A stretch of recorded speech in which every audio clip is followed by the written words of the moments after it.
आज की ये वीडियो बहुत ही इन्फॉर्मेटिव होने जा रही है। आज की इस वीडियो में मैं अडेनियम सीड पॉड की केयर से लेकर हार्वेस्टिंग और अडेनियम को सीड से कैसे ग्रो करते हैं के बारे में सारी जानकारी देने जा रही हूँ और आपको दिखाने भी जा रही हूँ कि किस तरह से केयर करें और किस तरह से ग्रो करें और हार्वेस्ट करें।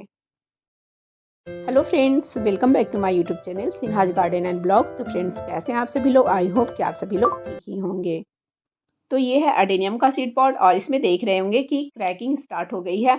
और सुबह में ये हल्की हल्की क्रैकिंग थी और शाम होते होते इसमें काफ़ी क्रैकिंग हो गई है। फिर आपको पता भी नहीं चलेगा कि कब इसके सीड से निकलकर हवा में उड़ गए।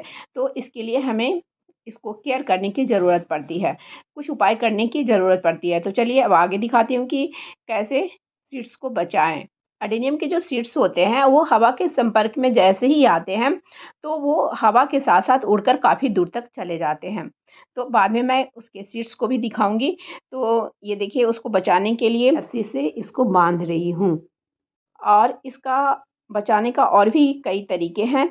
तो इस तरह से पहले तो मैं ये पहला तरीका दिखा रही हूँ। इस तरह से इसमें एक प्लास्टिक की रस्सी ली हूँ, वो बाँध दे रही हूँ। अगर जूट वाली रस्सी हो तो वो भी बाँध सकते हैं। जूट वाली मेरे पास नहीं है तो मैं ये प्लास्टिक की ही बांध रही हूँ और इस तरह से इसको राउंड राउंड कर कर टाइट कर दें। देखिए, एक साइड मैंने इस तरह से बांधा और दूसरे साइड भी इस तरह से बांध दिया है। एक मोटी वाली धागा आती है तो आप चाहे तो उससे भी बांध सकते हैं। तो ये तो हो गया एक तरीका, ये पहला तरीका हो गया। और एक और तरीका मैं बता रही हूँ जो कि मैंने पहले वीडियो में इस तरह से किया भी है और वीडियो भी उसका शेयर की हूँ।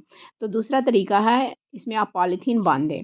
जो जैसे कि सीड से जो बना हुआ है तो दोनों साइड से एक एक पॉलीथीन बांध दें, लेकिन उसमें छेद कर दें, कई छेद कर दें छोटा छोटा, ताकि उसमें एरिएशन बना रहे, इसलिए छेद किया जाता है। और एक बात का और ध्यान रखें कि जो क्रैकिंग हो गया है उसके द्वारा अंदर पानी नहीं जा, अगर इसमें पानी चला जाएगा तो सारे सीड्स खराब हो सकते हैं। वो जब सीड्स जो है तैयार हो जाएगा तो वो उड़ने लगेगा तो पॉलीथीन में ही रह जाएगा। तो उस वाली वीडियो को भी मैं इन स्क्रीन में लगा दूंगी, आप चाहें तो उसे भी देख सकते हैं। तो ये 2-3 दिन में सीड्स जो है पूरी तरह से तैयार हो जाएगा। इसका सीड पॉड जो है हार्वेस्ट करने लायक हो जाएगा। लगभग ये 2 दिन के बाद का ही रिज़ल्ट मैं दिखा रही हूँ कि देखिए, लगभग ये धीरे-धीरे सूख चुका है। और सूखने के बाद जैसे-जैसे ये सूखते जाता है वैसे ये लकड़ी जैसा आपको दिखने लगेगा। ये देखिए, बाहर से यहाँ निकलना स्टार्ट भी हो गया। इतना बाँधने के बाद भी सीड्स जो है रुई की तरह बाहर से निकलना स्टार्ट हो जाते हैं। ये देखिए, बाहर जो निकला हुआ है वो बिल्कुल रुई की तरह है। फिर एक दिन बाद ये देखिए एकदम बिल्कुल से ये तैयार हो गया है। इसको और हम छोड़ देंगे तो इस तरह से सीड्स जो हैं निकल कर उड़ने लग जाएँगे। तो ये अगर हवा चलेगा तो काफ़ी दूर चला जाता है। अभी जैसे हवा नहीं चल रहा है इसलिए यहीं पे रह गया। तो अब ये हार्वेस्ट करने लायक हो गया है, तो अब इसको हम हार्वेस्ट कर सकते हैं। तो अगर आप टेरेस पे प्लांट रखे हों तो आप और अच्छे से इसको बाँधें, इतना गैपिंग नहीं दें और नज़दीक-नज़दीक जो मैंने रस्सी लपेटा है उसको लपेटें, क्योंकि ये तो नीचे है और ऐसे भी टेरेस पे हवा वगैरह चलती रहती है और हम हमेशा देखने जाते नहीं हैं। ये तो मेरे नज़र के सामने है इसलिए मैं इसको टेम्परेरी इस तरह से बाँधी थी। तो थोड़ा-सा आप अच्छे से इसको और नज़दीक-नज़दीक इसको लपेटें इस तरह से राउंड राउंड कर कर। एक तरफ का जो सीड पॉट है वो तैयार हो चुका है, दूसरे तरफ में थोड़ा-सा कच्चापन है तो उसको मैं छोड़ दे रही हूँ। तो एक तरफ का सीज़र की सहायता से हार्वेस्ट कर ली हूँ और 1 दिन के बाद वो भी तैयार हो जाएगा तो मैं हार्वेस्ट कर लूँगी। तो अडेनियम के इस सीड पॉट को मैं अक्टूबर लास्ट में हार्वेस्ट की थी। उसके बाद मैं इसको ग्रो नहीं कर पाई थी क्योंकि मुझे हाउस शिफ्टिंग करनी थी। तो उसके बाद मैं बहुत ही बिज़ी हो गई थी और उसमें कर भी नहीं सकती थी और फिर आने के बाद मुझे टाइम नहीं मिला। तो ये देखिए, लगभग सवा महीने हो गए हैं, उसके बाद मैं ये सीड्स को अलग-अलग कर रही हूँ। सीड पॉड को हार्वेस्ट करने के बाद 2-3 दिन तक सुखा दी थी, उसके बाद मैं ऐसे ही रख दी थी। हो गया, थोड़ा-सा कलर भी चेंज हो गया है और ऐसे तो इसको हटा दिया जाता है उसी समय और फिर जो सीड्स होते हैं उसको थोड़ा-सा सुखाकर और हल्दी पाउडर या फंगिसाइड पाउडर में सेव कर कर रख दिया जाता है। लेकिन जितना जल्दी हो सके इसके सीड्स को ग्रो कर लें तो ज़्यादा रिज़ल्ट अच्छा मिलता है। लेकिन मुझे टाइम नहीं मिला, चेंज करने के बाद तुरंत गार्डनिंग का काम करना मुश्किल हो जाता है। फिर मेरे यहाँ बहुत सारे फेस्टिवल भी पड़ते हैं, दीपावली, छठ पूजा और उसके बाद मुझे शादी में भी जानी थी। तो मैं इधर प्लांट की कोई भी केयर नहीं कर पाई थी। तो इस तरह से अडेनियम के सीड्स होते हैं, तो थोड़ी सी भी इसको हवा लगती है तो ये उड़ जाते हैं। तो पहले मैं सारे सीड्स को इस तरह से हटा लेती हूँ, जो रुई जैसे हैं दोनों तरफ उसको हटा लेती हूँ। उसके बाद फिर इसको कैसे ग्रो करना है वो भी मैं दिखाती हूँ। तो मैं अडेनियम के सीड्स को सिर्फ सैंड में हमेशा ग्रो करती हूँ। आप चाहे तो इसमें सैंड के साथ साथ कोकोपीट भी मिलाकर ग्रो कर सकते हैं, लेकिन मैं सैंड में ग्रो करती हूँ और मुझे सैंड में ही अच्छा रिजल्ट मिला है अभी तक, तो मैं रिस्क लेना नहीं चाहती हूँ। लेकिन यहाँ पे मैं एक रिस्क ले रही हूँ, जैसे कि ये जो सैंड है वो बिल्कुल फ्रेश नहीं है। इसमें मैं पहले अडेनियम के सीड्स से ग्रो की थी, तो इसमें ग्रो कुछ हुए थे, कुछ कुछ नहीं भी हुए थे, क्योंकि वो भी सीड्स से बहुत ही पुराना था। तो देखिए इसी को मैं बना रही हूँ, ग्रो करने के लिए तैयार कर रही हूँ। तो ये बहुत दिन से इस तरह से पड़ा हुआ था, तो ये ऊपर से सूख भी चुका था। तो इसमें एक सीडलिंग्स है, इसलिए पानी कभी-कभी देती रहती हूँ। तो इसमें इसको हमें तैयार करने के लिए जैसे इसमें मैं फंगिसाइड्स मिला ली हूँ, साफ फंगिसाइड्स। ये देखिए इस तरह से पूरे सैंड में पहले मैं मिक्स कर ली हूँ। इस तरह से अच्छी तरह से मिक्स कर लें, क्योंकि एक तो ये यूज़ किया हुआ सैंड है, तो इसमें फंगस भी रह सकता है, इसलिए मैं इस तरह से पूरी तरह से इसको इस तरह से मिला ली हूँ। हालाँकि ये सूखा रहता था, इधर मैं पानी दे दी थी, इसलिए ये थोड़ा-थोड़ा हल्का-हल्का गीला है। तो आप या तो फ्रेश सैंड लें या इसी को पानी में अच्छी तरह से धोकर साफ़ कर लें और उसके बाद उसको सूखने दें, उसके बाद फिर उसको यूज़ करें।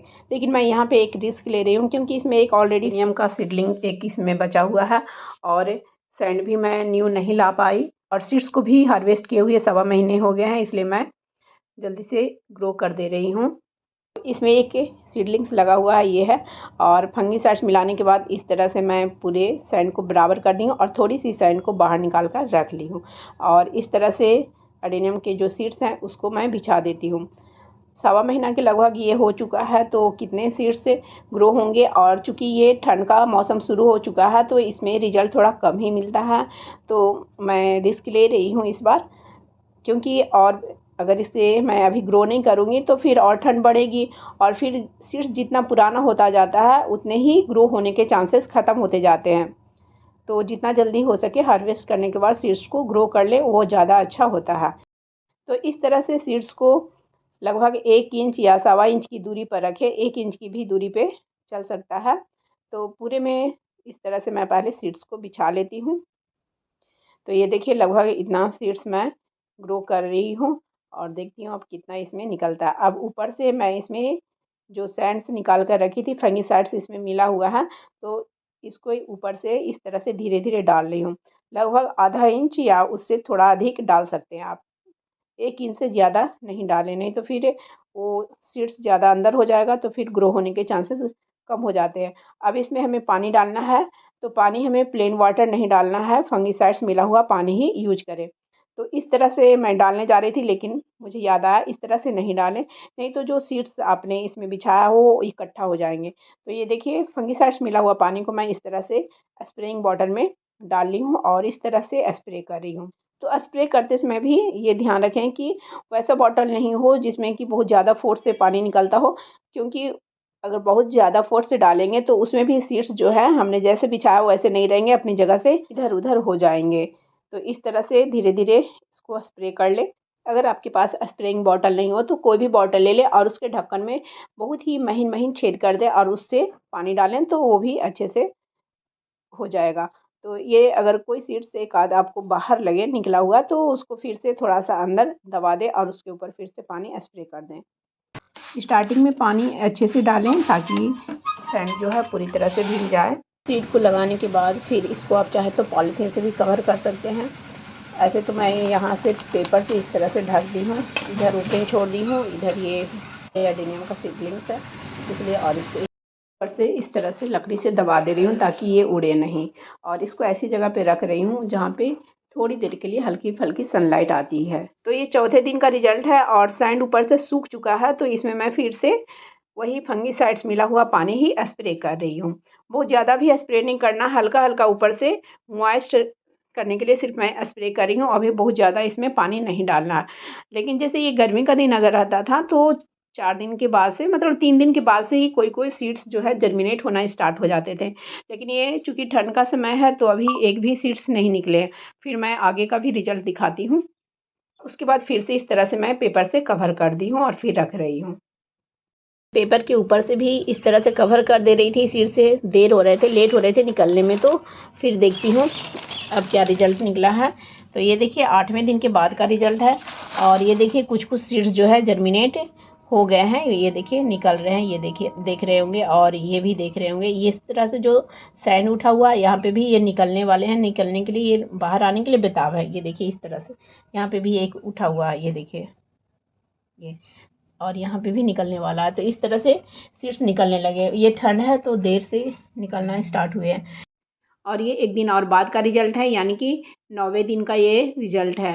तो ये देखिए आपको अब तो थोड़ा स्पष्ट दिख रहे होंगे कि कई निकले हैं, काफ़ी सारे निकले हैं और निकल भी रहे हैं। जहाँ-जहाँ पे आप सैंड्स ऊपर-ऊपर उठा हुआ देख रहे होंगे कि वहाँ पे सीड्स जो है वो निकलेंगे धीरे-धीरे। यही अगर गर्मी का मौसम रहता है तो सीड का जर्मिनेशन तीसरे दिन के बाद से ही दिखाई देने लग जाता है। इसको मैं फिर से कवर कर दे रही हूँ क्योंकि अभी निकला नहीं है सारा।